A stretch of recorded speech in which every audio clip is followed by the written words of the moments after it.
Hello friends, कैसे हो। स्वागत है आपका आपके अपने यूट्यूब चैनल स्टडी विद कविता पर। आई होप आप सब बहुत अच्छे होंगे और मन लगाकर पढ़ाई भी कर रहे होंगे। तो देखिए, हमने कई सारे जो रेसे हैं वो कंप्लीट कर लिए हैं। हमारा कॉटन कंप्लीट हो चुका है, हमारा लेलन हो चुका है और जूट हो चुका है। जो हमारे छोटे छोटे सेलुलोजिक रेसे हैं, फाइबर हैं, वो हमारी कंप्लीट हो चुके हैं। जैसे पिना है और भी हैं। तो ये हमारे छोटे छोटे जो रेसे हैं ये हमारे कंप्लीट हो चुके हैं। और इस एक जब मतलब कॉटन से तो हम PYQ भी कुछ कर चुके हैं। और मैं आगे भी अब जो मेरे टॉपिक हो चुके हैं इनसे PYQ लेकर आऊँगी और टॉपिक्स भी अब मैं नेक्स्ट लेके आऊँगी। तो अब जो मैं आज सोच रही हूँ कि मैं आज एक छोटा सा टॉपिक है जहाँ से कि PYQ बनते हैं, क्वेश्चंस आते हैं और वो बड़े ही छोटे छोटे टॉपिक्स हैं जो कि हमें ज़रूर पढ़ने लेने चाहिए। इनमें बहुत कन्फ्यूजन होता है और हम इनको भूल जाते हैं।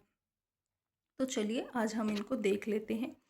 तो मैं हूँ कि इन वाले टॉपिक्स को आपको मैं करा देती हूँ जो ये हमारे हैं।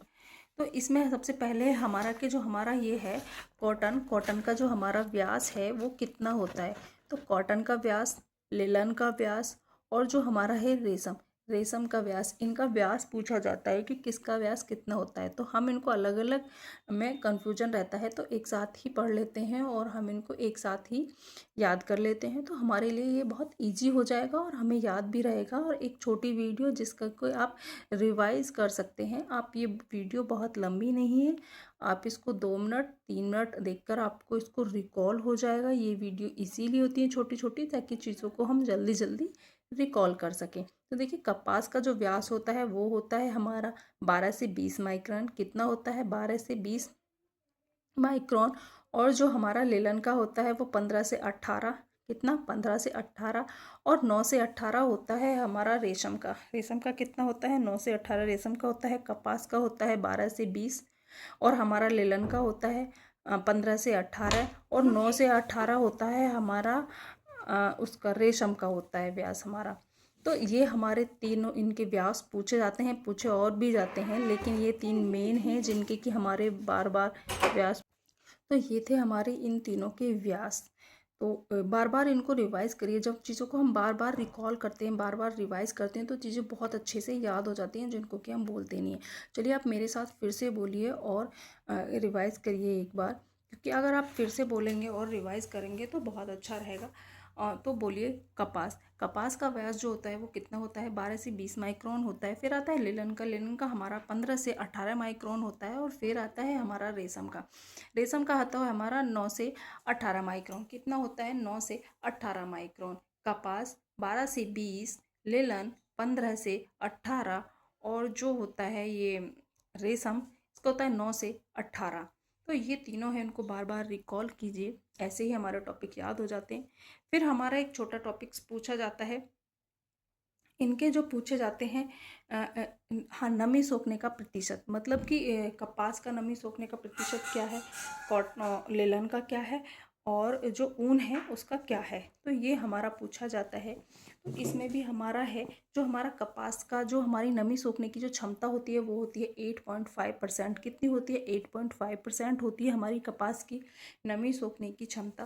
कितनी होती है? 8.5% होती है। और लेलन की कितनी होती है? 12% होती है। लेलन की होती है 12%। लेलन 12%। जो कॉटन होता है 8.5%, लेलन होता है हमारा 12% और हमारा ऊन होता है 40 to 6%। ऊन सबसे ज़्यादा, ऊन में नमी सोखने की क्षमता होती है। आपने इतने सारे PYQ इधर उधर से वैसे भी पढ़ रखे हैं तो ये आपको वैसे भी पता ही होगा। जो सबसे ज़्यादा नमी जो धारण करने की, नमी को सोखने की जो क्षमता होती है वो हमारे वूलन में होती है। वुलन में कितनी होती है?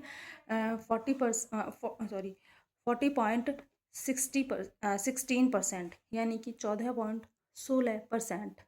14.16%। तो जो हमारी सबसे ज़्यादा होती है वो वुलन की होती है और जो सबसे कम होती है वो हमारी होती है मतलब इनमें कपास की और उससे थोड़ी ज़्यादा लेलन की। तो कपास की कितनी थी? 8.5%। लेलन की थी हमारी 12% और उनकी थी हमारी 14.16%। तो ये आपका रिकॉल हो गया होगा। तो आज पहले हम इन्हीं दो चीज़ों को रखते हैं। तो आज हमने जाना कि जो हमारे कपास का, लिलन का और रेशम का व्यास कितना होता है, कितने माइक्रोन होता है। और फिर हमने जाना कि जो हमारे कपास की, लिलन की और ऊन, अगर हम इन तीनों में कंपैरिजन करें तो इन तीनों में हमारी नमी सोखने की जो क्षमता होती है, नमी धारण करने की जो क्षमता होती है वो कितनी होती है। तो आज हमने इन्हीं रेसों के बारे में जाना, इनकी नमी सोखने की और इनके व्यास के बारे में जाना। नेक्स्ट डे कल हम दूसरे इसी टाइप के कुछ टॉपिक्स लेके आएंगे जो कि बहुत छोटे होंगे और जो हमारे मेन पॉइंट को फोकस करते होंगे, क्योंकि ये क्वेश्चंस डायरेक्टली पूछे जाते हैं। इनमें ऐसा कुछ नहीं है कि इनमें कॉन्सेप्ट होगा, ये बिल्कुल एकदम डायरेक्ट पूछ लिए जाते हैं, एज इट इज़ ऐसे ही आते हैं। तो इनको डायरेक्टली ही याद करें। और छोटे छोटे क्वेश्चंस हैं, ये बनते हैं और पीवाईक्यू बनते हैं, ये बने हैं पहले भी, आप पीवाईक्यू देख सकते हैं और आगे भी इस टाइप के क्वेश्चंस बनेंगे। तो ऐसे ही क्वेश्चंस जानने के लिए, ऐसे छोटे छोटे टॉपिक्स जानने के लिए मेरी इस वीडियो को, इस चैनल को ज़रूर देखें, वीडियो को ज़रूर देखें, चैनल को लाइक करें, सब्सक्राइब करें और शेयर करें और इतना फैलाएं कि आपको इसमें कोई पैसा नहीं देना पड़ रहा है।